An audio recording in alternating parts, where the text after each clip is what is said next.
Hi guys, and welcome to Module 3. I hope that you enjoyed learning the running man and the T-step, and I hope that it's helping you feel a little bit more confident in your flow. You are almost halfway to the end of this beginner series, and I just wanted to say that I'm very proud of you for getting here and working on your shuffle moves and working towards your shuffle journey. So I know that this is a vulnerable space, but it's a very rewarding space, and so I just wanted to say that I'm proud of you and where you are, and I'm excited to get into the Polly Pocket. So as always, we start out every video talking about the importance of each move, and then we get into the tutorial. So the importance of the Polly Pocket is that it really teaches you core stability. As I mentioned in the past two modules, the running man and the T-step, core stability is really, really important, but it's even more important with the Polly Pocket because when you are doing cutting shape moves, you have to be using your core or you're going to be too loosey-goosey.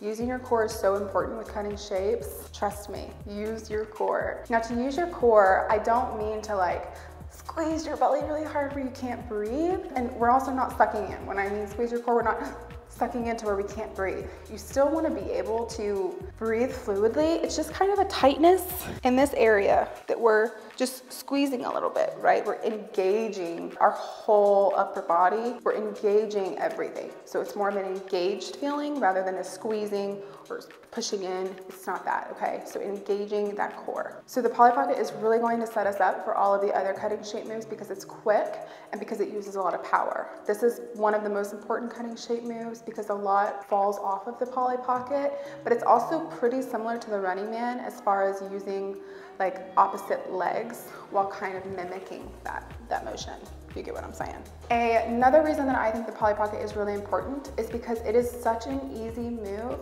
but it is hard to make it look effortless. It's really easy to make it look a little bit too like sharp and rigid, but it's harder to make it look fluid while still creating that like sharp effect. So that's gonna really set you up with cutting shapes because the reason cutting shapes is so appealing to the eye is because it looks really hard and like really complicated moves, but it looks fluid and flowy and it still has that dynamic. So this is gonna really help set you up for all of the other really intricate cutting shapes moves. So let's dive into the tutorial. So for purposes of teaching this, I'm gonna just start out kind of in this position. It's kind of like our perch, but it's not all the way up here. It's a little bit lower than our normal running man perch.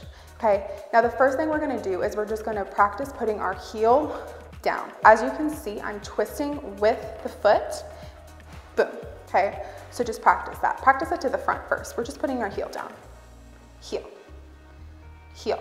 Now kind of with the T-step, you know how we kind of pivot that foot? That's what it's doing with the Polly Pocket, boom.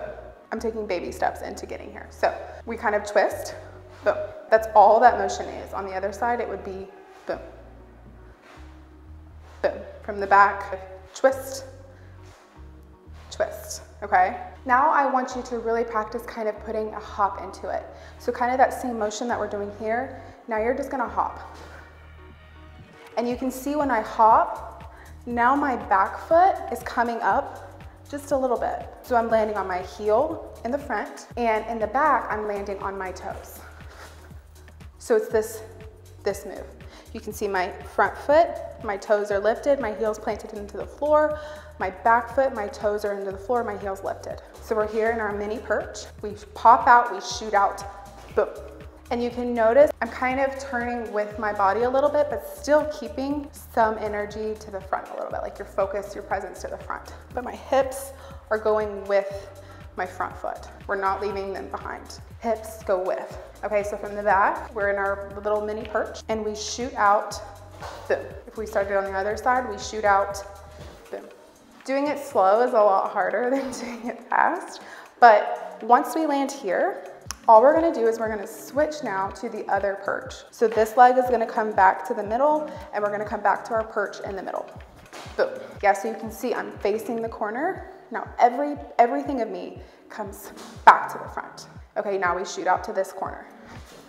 You can see my front foot is flexed, my back foot is pointed. Now we shoot back up to our perch. Okay, from the back, we're in our mini perch, we shoot to the corner. We come back up to the middle, we shoot. Come back up, shoot. Now, something to keep in mind, when we shoot to the corner, our supporting leg is doing exactly what it does in the running man. It's sliding backwards, but this time it's sliding at an angle. Okay, it's sliding. We're not jumping. We're sliding the back foot and we're putting the front foot down, okay? So our front foot is just going boom. Our back foot is sliding. Boom.